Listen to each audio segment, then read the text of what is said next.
Oi, pessoal, tudo legal com vocês? Eu espero que sim. Vamos então ler o último conto de Os Contos de Beedle Bardle, aqui no nosso especial de Halloween? Então vamos lá. Antes de continuar, não se esqueça de se inscrever aqui no canal, de deixar o seu like e pode deixar o seu comentário também, que eu irei amar responder.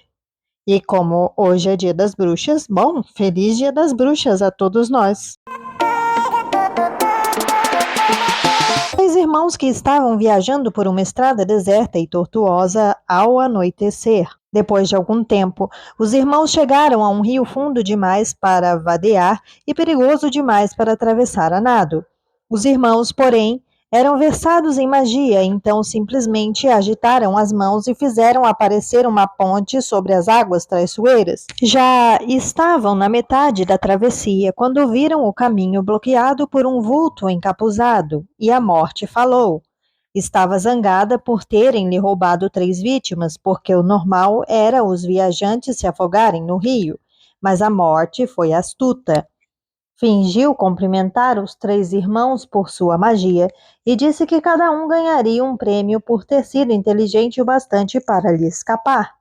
Então, o irmão mais velho, que era um homem combativo, pediu a varinha mais poderosa que existisse. Uma varinha que sempre vencesse os duelos para seu dono, uma varinha digna de um bruxo que derrotará a morte. Ela atravessou a ponte e se dirigiu a um vestusto sabugueiro na margem do rio. Fabricou uma varinha de galho da árvore e entregou-a ao irmão mais velho. Então, o segundo irmão, que era um homem arrogante, resolveu humilhar ainda mais a morte e pediu o poder de restituir a vida aos que ela levara. Então, a morte apanhou uma pedra da margem do rio e entregou-a ao segundo irmão, dizendo-lhe que a pedra tinha o poder de ressuscitar os mortos. Então, a morte perguntou ao terceiro e mais moço dos irmãos o que queria. O mais moço era o mais humilde e também o mais sábio dos irmãos, e não confiou na morte. Pediu, então, algo que lhe permitisse sair daquele lugar sem ser seguido por ela, e a morte, de má vontade, lhe entregou a própria capa da invisibilidade. Então a morte se afastou para um lado e deixou os 3 irmãos continuarem viagem, e foi o que eles fizeram, comentando assombrados a aventura que tinham vivido e admirando os presentes da morte. No devido tempo, os irmãos se separaram, cada um tomou um destino diferente. O primeiro irmão viajou uma semana ou mais e, ao chegar a uma aldeia distante, procurou um colega bruxo com quem tivera uma briga. Armado com a varinha de sabugueiro, a varinha das varinhas, ele não poderia deixar de vencer o duelo que se seguiu, deixando o inimigo morto no chão. O irmão mais velho dirigiu-se a uma estalagem onde se gabou, em altas vozes, da poderosa varinha que arrebatara a própria morte e de que a arma o tornava invencível. Na mesma noite, outro bruxo aproximou-se sorrateiramente do irmão mais velho enquanto dormia em sua cama, embriagado pelo vinho. O ladrão levou a varinha e, para se garantir, cortou a garganta do irmão mais velho. Assim, a morte levou o primeiro irmão. Entre mentes, o segundo irmão viajou para a própria casa onde vivia sozinho. Ali, tomou a pedra que tinha o poder de ressuscitar os mortos e virou-a 3 vezes na mão. Para sua surpresa e alegria, a figura de uma moça que tivera esperança de desposar antes de sua morte precoce surgiu instantaneamente diante dele. Contudo, ela estava triste e fria, como que separada dele por um véu. Embora tivesse retornado ao mundo dos mortais, seu lugar não era ali, e ela sofria. Diante disso, o segundo irmão, enlouquecido pelo desesperado desejo, matou-se para poder verdadeiramente se unir a ela. Assim, a morte levou o segundo irmão. Embora a morte procurasse o terceiro irmão durante muitos anos, jamais conseguiu encontrá-lo. Somente quando atingiu uma idade avançada foi que o irmão mais moço despiu a capa da invisibilidade e deu-a de presente ao filho. Acolheu então a morte como uma velha amiga e acompanhou-a de bom grado, e, iguais, partiram dessa vida. Comentários de Alvo Dumbledore sobre o conto dos Três Irmãos. Quando eu era criança, essa história me causou uma profunda impressão. Ouvi-a primeiramente contada por minha mãe, e logo tornou-se o conto que eu pedia com mais frequência na hora de dormir. Isto sempre provocava discussões com meu irmão mais novo, Aberforth, cuja história favorita era Bodalhão, o bode resmungão. A moral de O Conto dos Três Irmãos não poderia ser mais clara.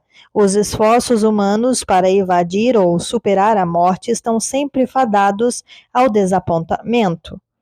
O terceiro irmão da história, o mais humilde e também o mais sábio, é o único que compreende isso, pois, tendo escapado uma vez da morte por um triz, o melhor que poderia esperar era adiar o próximo encontro o máximo possível. O mais moço sabe que zombar da morte, envolver-se em violência com o primeiro irmão, ou ocupar-se da sombria arte da necromancia como o segundo irmão, significa medir forças com um inimigo ardiloso que não pode perder. A ironia é que se formou uma curiosa lenda em torno dessa história que contradiz exatamente a mensagem original. A lenda argumenta que os prêmios que a morte dá aos irmãos, uma varinha imbatível, uma pedra capaz de ressuscitar os mortos e uma capa da invisibilidade imperecível, são objetos verdadeiros que existem no mundo real, e vai além. Se alguém vem a se tornar o legítimo possuidor dos três, torna-se então o senhor da morte, o que tem sido comumente entendido que será invulnerável e mesmo imortal. Notas. 1. Necromancia é a magia negra que ressuscita os mortos. É um ramo de magia que nunca teve sucesso com a nossa história, como a nossa história deixa bem claro. Podemos rir com certa tristeza de que isso nos diz da natureza humana. A interpretação mais curiosa seria: a esperança brota eternamente, ainda que, segundo Beadle, dois desses três objetos sejam extremamente perigosos e sua clara mensagem é que, no fim, a morte virá nos buscar. Uma minoria na comunidade bruxa insiste em acreditar que Beadle estava lhes enviando uma mensagem cifrada dizendo exatamente o inverso do que escreveu à tinta, mensagem esta que somente eles são suficientemente inteligentes para entender. Tal teoria, ou talvez desesperada esperança seja o termo mais preciso, é respaldada por pouquíssimas provas reais. É verdade que a capa da invisibilidade, embora rara, existe em nosso mundo, contudo, a história deixa claro que a capa da morte é de uma durabilidade ímpar. 2. A citação demonstra que Alvo Dumbledore era não só excepcionalmente instruído em termos de bruxaria, como também familiarizado com os escritos do poeta trouxa Alexander Pope. Durante os muitos séculos que medeiam a época de Beadle e a nossa, ninguém jamais afirmou ter encontrado a capa da morte. A explicação dos verdadeiros crentes é a seguinte: ou os descendentes do terceiro irmão desconhecem a origem da capa, ou a conhecem e estão resolvidos a comprovar a sabedoria do seu antepassado, não alardeando esse fato. Muito naturalmente, a pedra tampouco foi encontrada. Observei anteriormente, ao comentar Babbit, a coelha e seu toco gargalhante, que continuamos incapazes de ressuscitar os mortos e temos todas as razões para supor que isso jamais acontecerá. Substituições foram naturalmente ensaiadas pelos bruxos das trevas criadores dos infere que são apenas fantoches e não seres humanos de fato ressuscitados. 3. As capas da invisibilidade não são, em geral, infalíveis. Podem rasgar ou se tornar opacas com a idade, ou os feitiços nela lançados podem enfraquecer ou ser anulados por feitiços de revelação. É por isso que os bruxos habitualmente recorrem, no primeiro caso, aos feitiços da desilusão para se camuflarem ou se ocultarem. Alvo Dumbledore era conhecido por sua capacidade de executar um feitiço de desilusão tão poderoso que se tornava invisível sem recorrer à capa. Acresce que a história de Beedle é muito explícita quanto ao fato de que o amor perdido do segundo irmão nunca ressurgiu realmente dos mortos, foi enviada pela morte para atrair o segundo irmão às suas garras e, portanto, manteve-se fria, distante, tantalizantemente presente e ausente. Resta-nos então a varinha, e aqui os que obstinam em acreditar na mensagem secreta de Beedle têm pelo menos indícios históricos para fundamentar suas delirantes suposições, seja porque gostem de vangloriar ou intimidar seus possíveis adversários, seja porque realmente acreditam no que dizem. O fato é que os bruxos há séculos afirmam possuir uma varinha mais poderosa do que qualquer outra, até mesmo uma varinha invencível, a varinha das varinhas. 4. Infere são cadáveres reanimados por magia negra. 5. Muitos críticos acreditam que Beedle se inspirou na pedra filosofal, elemento essencial do elixir da vida, que induz a imortalidade, quando criou essa pedra capaz de ressuscitar os mortos. Alguns chegaram ao exagero de alegar que sua varinha é feita de sabugueiro, como a que a morte supostamente fabricou. Tais objetos receberam nomes, entre os quais varinha do destino e a varinha da morte. Não admira que velhas suposições tenham se desenvolvido em torno de nossas varinhas, que são afinal nossas ferramentas e armas mágicas mais importantes, algumas e, portanto, seus donos são supostamente incomparáveis. Se a varinha dele é carvalho e a dela azevinho, casarem-se os dois será um descaminho, ou indicam falhas no caráter. Castanheiro preguiçoso, soveira falastrona, feixo, queixo duro, aveleira resmungona. E, com efeito, nossa categoria máximas sem comprovação encontramos varinha de sabugueiro azar o ano inteiro. Seja porque a morte fabrica a varinha ficcional com sabugueiro na história de Beedle, seja porque os bruxos sedentos de poder ou violentos têm persistentemente afirmado que suas varinhas são feitas de sabugueiro. Esta madeira não goza da preferência dos fabricantes de varinhas. A primeira alusão documentada a uma varinha de sabugueiro dotada de poderes particularmente fortes e perigosos foi aquela que pertenceu a Emérico, cognominado o Mal, o bruxo de vida curta mais excepcionalmente agressivo que aterrorizou o sul da Inglaterra no início da Idade Média. Morreu como tinha vivido em um encarniçado duelo com outro bruxo conhecido por Egberto. Ignora-se que fim levou Egberto, embora a expectativa de vida dos duelistas medievais fosse geralmente baixa. Nos tempos anteriores à criação de um Ministério da Magia para regular o uso de magia negra, os duelos eram geralmente fatais.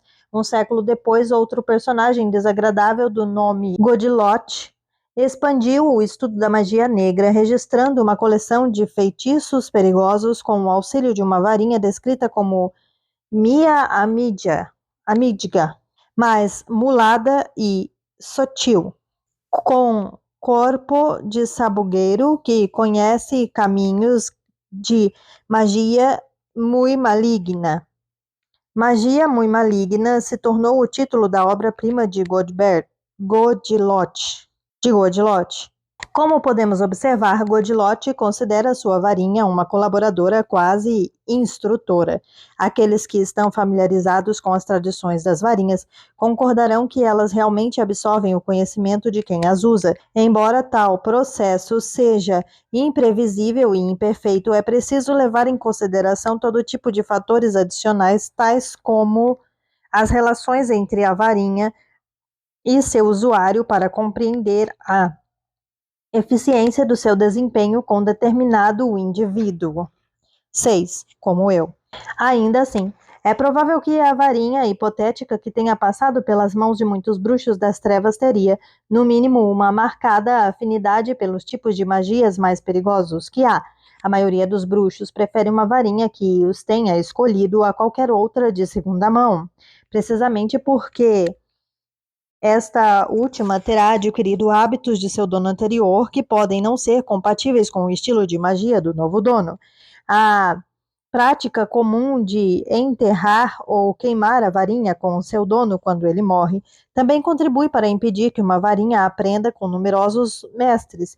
Os que acreditam na varinha de sabugueiro, no entanto, sustentam que, dada a maneira com que ela sempre transferiu sua lealdade entre donos, o próximo superando o anterior, em geral matando-o, a varinha de sabugueiro nunca foi destruída nem enterrada antes de sobreviver para acumular sabedoria, força e poder muito além do normal. Sabe-se que Godlote apareceu em seu próprio porão, onde foi trancafiado pelo filho demente Hereward. É de se supor que o filho tenha se apossado da varinha do pai, ou este último teria conseguido fugir, mas que o destino de Hereward terá dado a varinha não sabemos ao certo. Sabemos sim que uma varinha chamada Varinha de Eldrum, por seu dono Barnabás Deveril, surgiu no início do século XVIII e que esse bruxo usou para talhar sua reputação de guerreiro temível até seu reino de terror ser encerrado pelo igualmente notório Loxias, que lhe tomou a varinha e a rebatizou de a varinha da morte, usando-a para destruir qualquer um que o desagradasse. É difícil acompanhar a trajetória subsequente da varinha de Loxias, pois muitos alegam tê-lo matado, inclusive a própria mãe. 7. Um antigo nome para sabugueiro. O que deve ocorrer a qualquer bruxo inteligente que estude a pretensa história da varinha das varinhas é que todo homem que afirme ter sido seu dono insistiu em sua invencibilidade quando os fatos que se conhecem sobre sua passagem pelas mãos de muitos donos demonstram não só que ela foi vencida centenas de vezes, como atraiu tanta confusão quanto o bodalhão, o bode resmungão atraía moscas. Em última análise, a busca pela varinha das varinhas colabora com uma observação que tive a oportunidade de fazer muitas vezes no curso de minha longa vida, que os humanos têm um pendor para escolher precisamente as coisas que lhe fazem mal. Qual de nós, porém, teria revelado a sabedoria do terceiro irmão, se lhe fosse oferecido escolher o melhor presente da morte? Bruxos de trouxa são igualmente embutidos de sede de poder. Quantos teriam resistido à varinha do destino? Que ser humano, tendo perdido em um ente amado, poderia resistir à tentação da pedra da ressurreição? Mesmo eu, alvo Dumbledore, acharia mais fácil recusar a capa da invisibilidade, o que prova apenas que, esperto como sou, continuo sendo um bobalhão tão grande quanto os demais. 8. Nenhuma bruxa jamais afirmou ter sido dona da varinha das varinhas. Extraíam disso a conclusão que quisessem. E é isso, gente. A história acabou por aqui. Aqui só tem apenas uma descrição para o leitor do livro que eu vou ler. Prezado leitor, muito obrigado por ter adquirido esse livro singular e especial.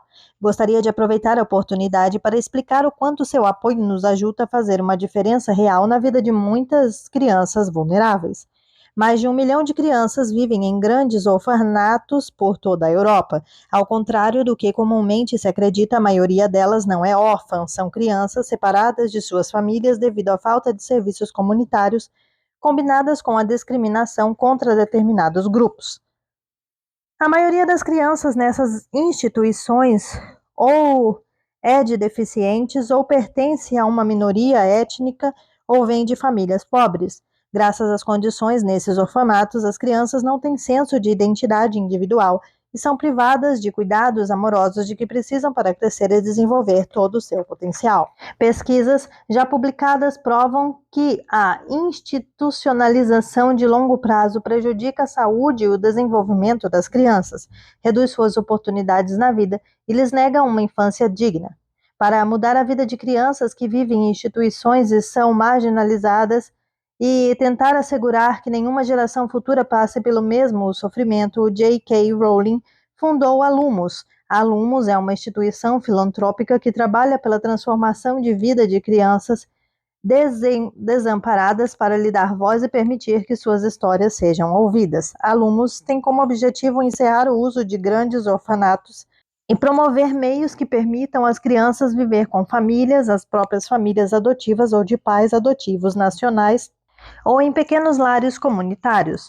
A Lumos trabalha em 7 níveis diferentes, desde a criança individualmente, sua família e a instituição, passando por governos nacionais e agentes internacionais de decisão. Dessa forma, unimos as decisões políticas de mais alto nível à adição direta pela vida de cada criança. Trabalhamos pela maioria e por mais acesso à saúde, à educação e aos serviços de proteção social, garantindo que cada criança receba os cuidados e o apoio de que precisa. Embora tenha ocorrido um grande progresso, a escala do desafio é imensa e a interpretação das grandes mudanças que assegurem que todas as crianças vivam com famílias exige tempo.